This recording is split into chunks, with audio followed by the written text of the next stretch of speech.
মন ভরে খাও প্রিয়তমা। মন ভরে তো খাইতেছি জামাই বাবাজি, একটু আসতে দাও। সে গরম লাগতাছে গো। হ্যাঁ, এই মেয়ে জামাইটার কখন ফোন দিছে, ফোন তো কইলো শাশুড়ি আসতেছি আসতেছি, এখন আসার খবর নেই। এর ভিতরে কারেন্টটাও গেছে গা। শাশুড়ি খুব বিপদে পড়ে আইছি শাশুড়ি। কি হয়েছে জামাই বাবাজি? যেমন ভাবে ফোন দিলাম তো ভয়ই পেয়ে গেছি, না জানি কি হয়েছে। আর ভয় পাবেন না, আপনার মেয়েটা আজকে 15 দিন হইলো, বিছানা থেকে তো উঠাই পারে না, আর ওই যে ওইটাও দেয় না, বুঝছেন? আমি আর বালছে না, আমি কি করবো? হ্যাঁ, আমার চরিত্র কি এত খারাপ? আমি মানুষের কাছে যাবো? আপনার কাছে কথা দিছিলাম না যে আপনার মেয়ে যতদিন বাইসে আছে আর আপনি যতদিন বাইসে আছেন আমি অন্য কোনো মেয়ের কাছে যাবো না। আমার কথা বাদ দাও, আমার মেয়ের কথা কও। আমি তোমার শাশুড়ি নাকি? আপনার মেয়ে তো এখন একটু বড় হয়েছে, আগে যখন আপনার মেয়ে ছোট ছিল, চাপ নিবার পারে নাই, তখন তো আপনি আমার উপকারটা করছেন। বাবাজি হ্যাঁ। তুমি বুঝো না কি লিগে, তখন তো মেয়ের আমার ছোট আছিল, হ্যাঁ। বুঝে নাই কিছু। তো আর তুমি হলো বড় আসলে, তোমার লোটটাকে আমার মেয়েরা খুলেই পারবো।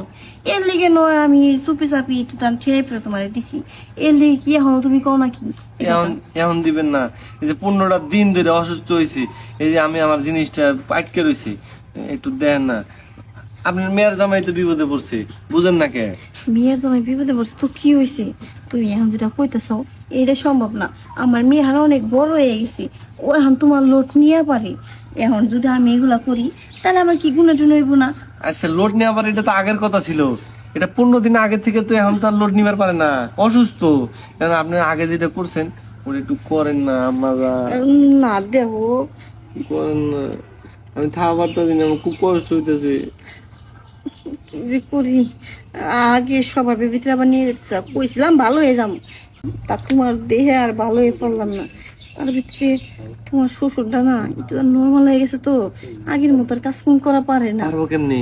বয়স হয়েছে যাওরে, বয়স হয়েছে, বুঝেন না? শরম পেয়েছে। হাওড়ে কইলে কি লিখে তোমার যাওরে শ্বশুর লাগে না? দেখি। চলেন তাহলে, আপনার যদি মনে লাটা দিতেছে আর আমারটাও খারাপ হইতেছে, চলেন। আচ্ছা চলো। আচ্ছা, তুমি মানে দেখলে না সব কিছু কেন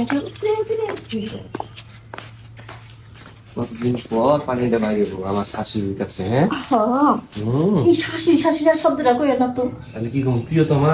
যখন নাকি কাছে আসো তখন একটু চেঞ্জ করো, আবার দূরে গেলে শাশুড়ি কইও। আচ্ছা, এই যে নেও প্রিয়তমা, নেও, এই যে প্রিয়তমা, প্রিয়তমা নেও, নেও, মন ভরে খাও প্রিয়তমা।